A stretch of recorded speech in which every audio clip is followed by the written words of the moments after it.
what do you notice? This side is not at standard states, the other side is. And it says, what is the value for E cell for this cell below you? Now every time you're doing one of these, you want to start off with a balanced chemical equation.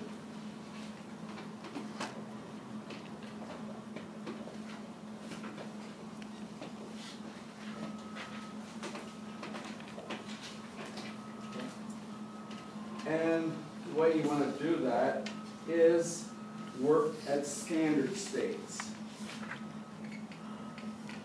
Because the way you're going to get the balanced chemical equations, you're going to look up half cell potentials, and those are always at standard states.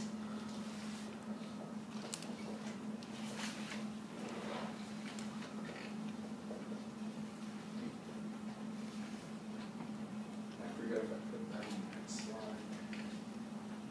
There we go. So here's my data. And I'm going to write this over here because I'm going to go back to the previous picture in a second.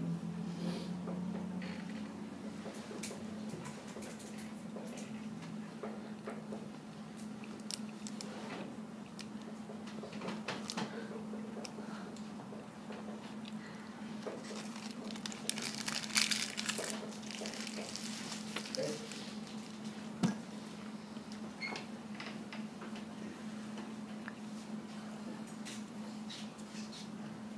So here's the thing I want to calculate what the cell potential I'm going to measure is going to be, and I need to start with a balanced equation. I'm going to use my usual thing. I'm going to take large minus small. This is pretty easy, 0.8 minus 0.771.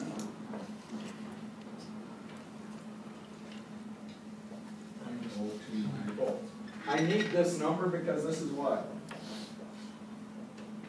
E0 cell. And the NERNST equation says E cell is equal to E0 cell plus the, or minus the correction for the non-standard states. Okay. I'm using what I want to calculate.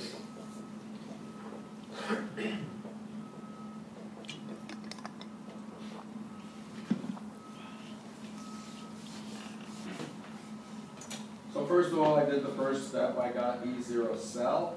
Next, I want to write the balanced equation that goes with it. Actually, I guess I should have said first calculate E0 cell and then write the equation that goes with it.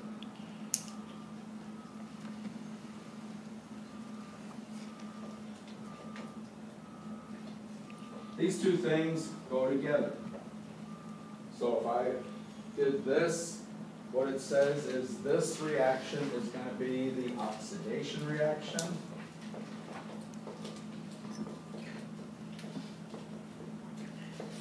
And it says this one is the reduction. My overall balanced chemical equation .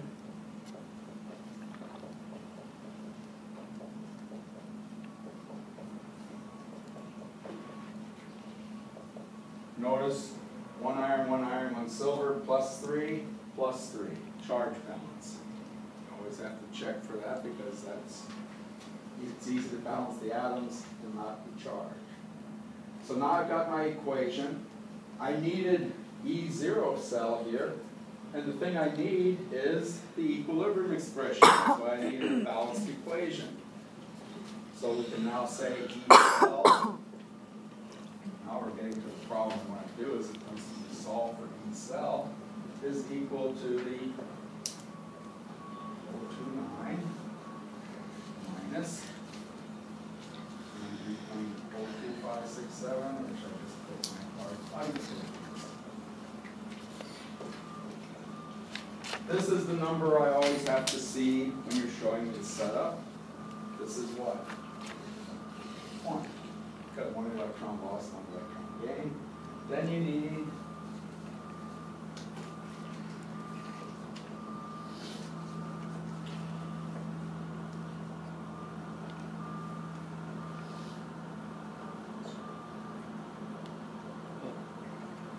equilibrium expression, that's from the chemical equation. Okay. Shouldn't it be products of the reaction? Oh, yeah, darn. The cough maze is still working on me. Yes. That's why you're ready for the quiz. Okay. So it's Fe3 plus O. Okay, now we're up there. Then I need to plug in all my numbers here and solve it.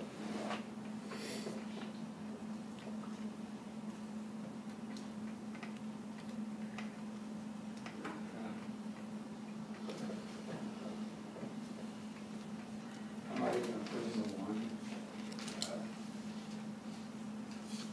Fe3 plus is 0.2. 2 plus 0.1. Oh, that's easy. Must be log of 2. Right? Now I need my calculator. Remember the log of 2? 693? Is it? 6.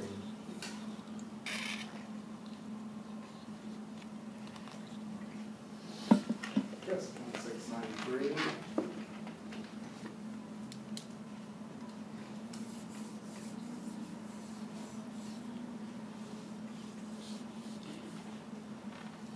And so you got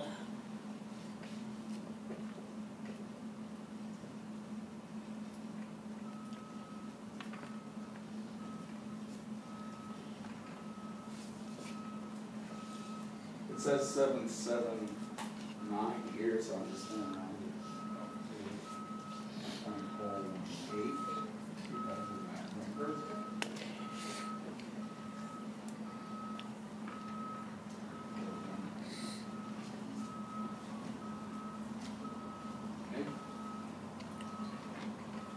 Everybody else got? In other words, all I did was multiply and divide, and I did that in my head, right? 0.2 over 0.1 is 2, so log of 2 is 0.693 times that gave me this number, and I have the minus sign, so it's 0.011. You notice what happened? The cell potential went down. Okay. Eventually, and that's what that graph was in a few minutes, back to these slides and go.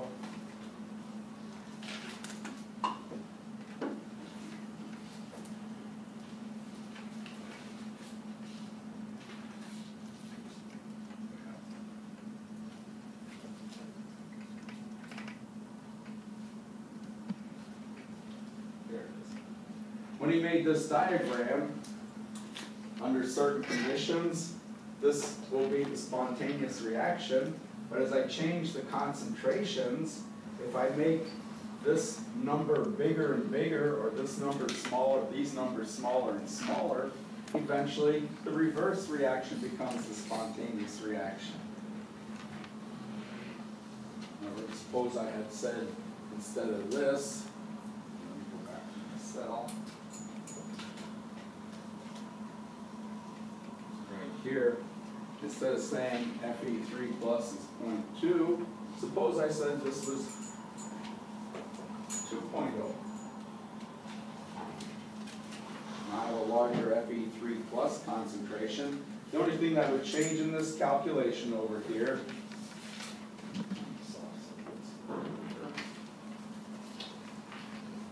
in other words, I'd still be doing this calculation, I'd set it all up the same way. Now it says E cell equals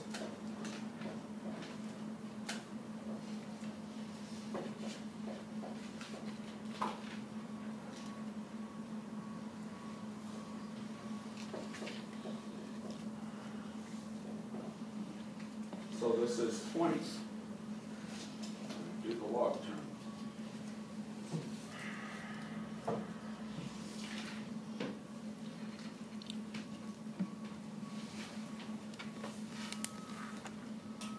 And And so now my equation becomes minus, and the number that I got when I expanded all this out and things, 0.077. And notice when you subtract, it's going to give you a negative number. I always call this calculated.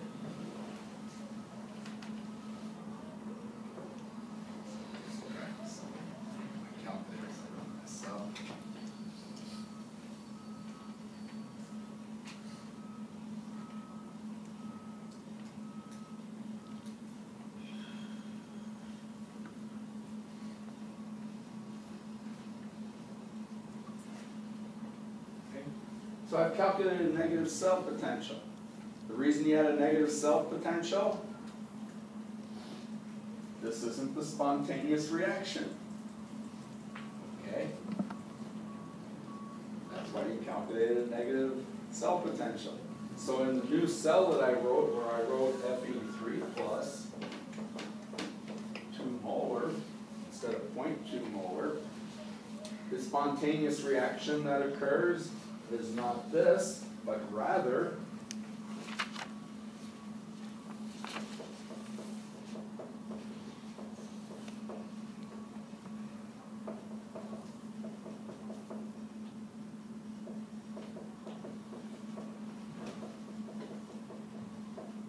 this one, which is just the reverse of the other. Okay? So because you're subtracting this quantity here, as you change the concentrations of the different species, you go from one reaction being spontaneous, as this, and if you think of it in terms of the Chatelier again, as you increase this concentration here, eventually it makes the reverse reaction spontaneous. Okay? That's one of the reasons I say when I give you the cell, especially now that we're into NERNST equations, you can't automatically assume that in the cell the right-hand side is the reduction. You have to do the calculation and find out whether the right-hand half cell is the reduction half reaction. So the way you always do these NERNST equation problems, you have to start with a balanced chemical equation, and you do that by calculating the spontaneous, or the E0 cell for the spontaneous reaction at standard states. When I say balanced equation,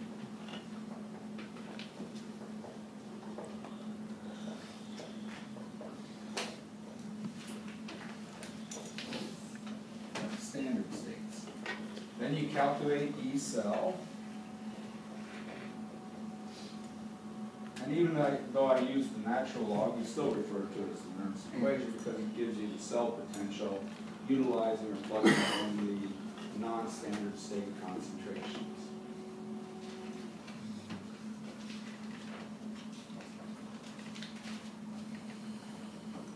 You calculate each cell, and then if it's a negative number,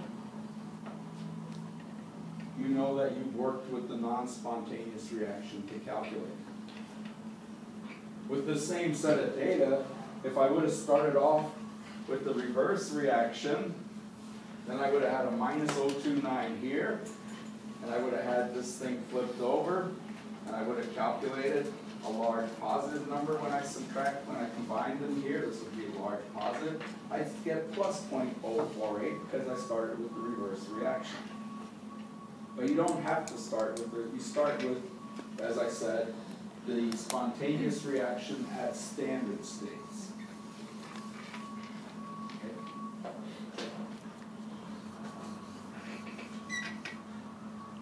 And then you can decide which way to go from there. Now this is important because lots of times I'll say write the spontaneous reaction at standard states. Then later on I'll say write the spontaneous reaction that occurs in the cell. For this problem, it would be the same reaction, but I still want to see it written 2 times for each part, because there are other things I can do.